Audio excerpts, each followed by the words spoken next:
At certain points in the history of the Church, words emerge that cannot simply be absorbed and forgotten.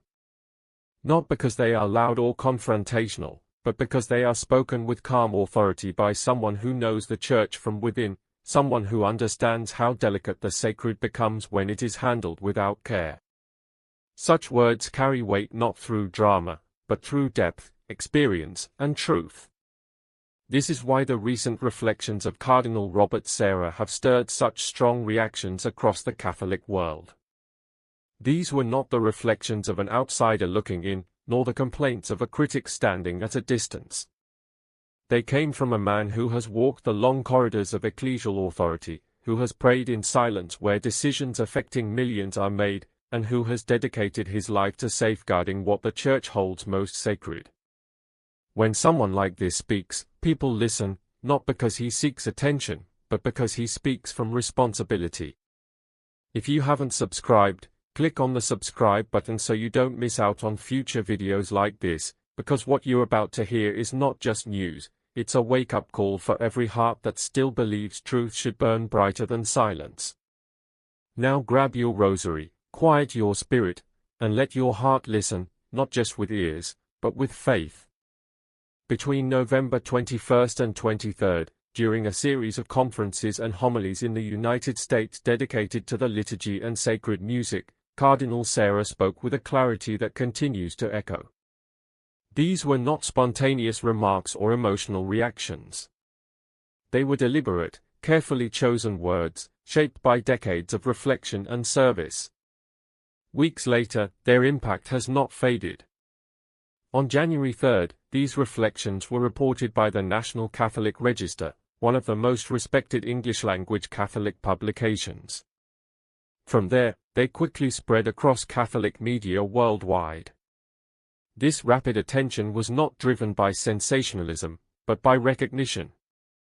Many readers sensed that Cardinal Sarah had articulated something they themselves had felt but had rarely heard expressed so clearly by someone of his stature. Importantly, Cardinal Sarah did not begin by accusing or condemning. He began by diagnosing a problem. For decades, he said, the Church's liturgy has been exploited. Not merely misunderstood. Not simply celebrated poorly. Exploited. That word alone signals seriousness. It suggests intention, misuse, and redirection of something sacred toward ends that were never meant to define it. He explained that over time, the liturgy has been burdened with meanings imposed from the outside, meanings shaped by ideology, cultural agendas, and sometimes even political motivations. Instead of remaining a sacred act directed toward God, the liturgy has, in some places, become a platform for self-expression or messaging unrelated to divine worship. Coming from Cardinal Sarah, a man known for restraint and careful speech, this language was striking. He chose it because he believes the cost of silence would be greater. The question then arises, what does it mean to exploit the liturgy? Cardinal Sarah's answer goes to the heart of the issue. He insists on a principle that once seemed obvious but today is often questioned: the liturgy is not an arena for personal creativity. It is not a blank canvas. It is not a space where individual preferences, cultural anxieties, or ideological battles should be projected. The liturgy, he says, is not something you or I can invent or change, even if we think we are experts, even if we are bishops. This statement lands with force because it challenges a modern mindset that equates authority with control and creativity with authenticity. Instead, Sarah introduces a different virtue: humility. Humility before what has been handed down. Humility before something we did not create. Humility before a mystery that existed long before us and will remain after us. He is not advocating nostalgia or a rejection of legitimate development. Rather, he is calling for reverent fidelity, an obedience rooted not in fear, but in love for something greater than ourselves. The liturgy, in this understanding, is received as a gift, not designed as a product. From here, Cardinal Sarah turns to a subject many might initially consider secondary: sacred music. At first glance, music can seem like a technical detail or a matter of taste. But Sarah makes clear that this is a serious misunderstanding. Sacred music is not decorative. It is theology expressed through sound. It shapes the soul even before words are consciously processed. This is where his tone becomes sharper, not out of anger, but out of sorrow. He speaks openly about how, in many churches, music performed during Mass lacks anything truly sacred. Music that does not elevate the soul. Music that does not pray. Music that does not point beyond itself toward God. At times, he says, what is heard during the liturgy is even scandalous. This is not exaggeration. It is grief. He is mourning the loss of an awareness that worship demands a different language than entertainment, a different posture than performance. He reminds us of a distinction the Church once carefully protected: not all music belongs in every context. There are sounds meant for celebration, sounds meant for mourning, sounds meant for leisure, and then there are sounds meant for God. Liturgical music, Cardinal Sarah insists, is separate and consecrated. It is set apart exclusively for divine worship. Blurring that boundary is not progress, it is confusion. And to support this position, he invokes Pope Benedict XVI, a theologian who deeply understood the relationship between beauty and truth. Benedict famously said that in the liturgy, we cannot say that one song is as good as another. This is not elitism, but realism. Sacred music is not judged by popularity or emotional immediacy. It possesses an objective criterion rooted in the Church's liturgical tradition, not in passing trends. Up to this point, some might still try to interpret Cardinal Sarah's remarks as strict but limited pastoral critique. Serious, perhaps, but manageable. But then the discussion takes a turn that makes neutrality impossible. Cardinal Sarah acknowledges something many had suspected but few expected him to state so plainly. Over the years, not everyone accepted these liturgical trends in silence. Priests, scholars, and faithful Catholics raised concerns, not out of rebellion or bitterness, but out of love for the Church and reverence for the sacred. They spoke up when the liturgy was trivialized. They objected when worship became self-referential. They asked questions when sacred silence was replaced with constant noise. And what happened to them? According to the National Catholic Register and to statements attributed directly to Cardinal Sarah, they were persecuted, excluded, marginalized, silenced. These are not words chosen lightly. This is not about academic disagreement or healthy debate. This is about internal ecclesial dynamics, about what happens when fidelity becomes inconvenient. Sarah is describing a culture in which those who sought to defend the sacred were treated not as guardians, but as obstacles. The gravity of this claim cannot be overstated, especially because it comes from a man who once stood at the heart of Rome's liturgical authority. This is not gossip or speculation. It is testimony. Yet despite the seriousness of what he describes, Cardinal Sarah does not end in bitterness. He does not call for rebellion. He does not invite despair. Instead, he offers an exhortation marked by quiet strength. Do not lose heart, he tells Catholics. Yes, the crisis is real. Yes, many criticisms are justified. But despair is not a Christian response. The answer, he insists, is not to abandon the Church, but to recover the meaning of worship. Sacred music, true sacred music, is not optional. It is not an accessory or a way to fill time. It exists to orient the soul toward God. We were created to sing God's praises for all eternity, Sarah says.